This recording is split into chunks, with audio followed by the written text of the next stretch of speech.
आप सभी को करवा चौथ की हार्दिक शुभकामनाएं। करवा चौथ पर पढ़े जाने वाली गणेश जी की कथा। बहुत समय पहले की बात है। एक अंधी बुढ़िया थी।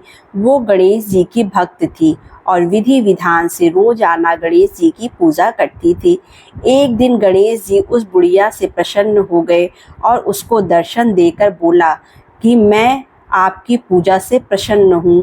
आपको जो वर मांगना है वो आप मांग लें।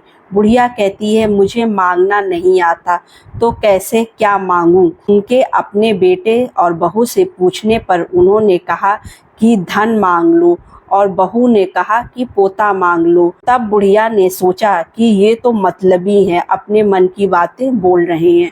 फिर बुढ़िया ने पड़ोसियों से पूछा तो पड़ोसियों ने कहा कि बुढ़िया, तेरी थोड़ी सी जिंदगी बची है तो तू अपनी आंखें मांग ले, जिससे तेरी बाकी की जिंदगी सुख से बीते।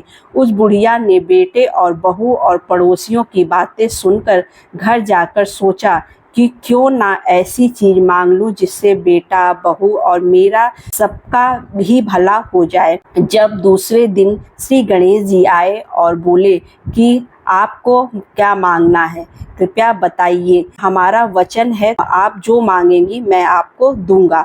गणेश जी का वचन सुनकर बुढ़िया बोली, गणराज, यदि आप उससे प्रसन्न हैं तो मुझे 9 करोड़ की माया दे, निरोगी काया दे, अमर सुहाग दे, आंखों में प्रकाश दे, नाती पोते दे और समस्त परिवार को सुख दे, फिर अंत में मोक्ष दे। बुढ़िया की बात सुनकर गणेश जी बोले, बुढ़िया माँ, तूने तो मुझे ठग लिया। तथास्तु कहकर गणेश जी अंतर ध्यान हो गए। गणेश जी जैसे बुढ़िया माँ को मांगे अनुसार आपने सब कुछ दिया, वैसे ही सबको देना। बोलो गणपति भगवान की जय। तो चलिए दोस्तों, करवा चौथ की सबसे पौराणिक कथा सुनते हैं। एक समय की बात है। एक साहूकार की वीरावती नाम की बेटी थी। उसके 7 भाई थे। जब उसने पहली बार करवा चौथ का व्रत रखा तो दिन भर भूखी प्यासी रहने से वह बहुत ही कमजोर हो गई। भाइयों से बहन की ऐसी हालत देखी ना गई। वो उसे बहुत ही प्यार करते थे। अपनी बहन का व्रत खुलवाने के लिए भाइयों ने एक युक्ति सोची। उन्होंने पहाड़ी पर दीपक जलाकर चांद का दृश्य बना दिया। वीरावती ने उसे सचमुच का चांद निकल आया और भाभियों से बोला, व्रत खोल लो, चांद निकल आया है। भाभियों ने कहा कि तुम खोलो, हम तो चांद निकलने पर खोलेंगे। लेकिन वीरावती भाइयों की बात में आ गई। अर्घ देने के बाद वीरावती ने भोजन करने के लिए बैठी तो पहले कौर में बाल निकला, दूसरे कौर में छींक आई और तीसरे कौर में ससुराल से बुलावा आया। और जब वीरावती ससुराल पहुंची तो उसके पति की मृत्यु हो चुकी थी, जिसकी वजह से वीरावती बिलख बिलख कर रोने लगी। यह देखकर वह बहुत ही दुखी हुई और सच्चे मन से मां पार्वती की पूजा करने लगी।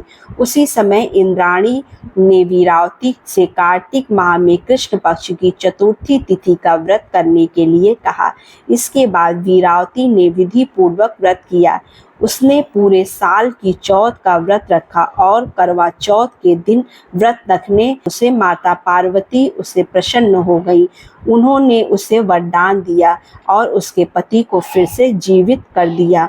तभी से पति की लंबी आयु के लिए सुहागिन महिलाएं करवा चौथ का व्रत करती हैं, जिससे पति को दीर्घायु का वरदान प्राप्त होता है। इस परंपरा को आज भी निभाया जा रहा है। हे करवा चौथ माता, जैसे आपने वीरावती के सुहाग की रक्षा की, वैसे ही सभी सुहागन की रक्षा करना। तो बस यही वीडियो थी। आप सभी को करवा चौथ की ढेर सारी शुभकामनाएं।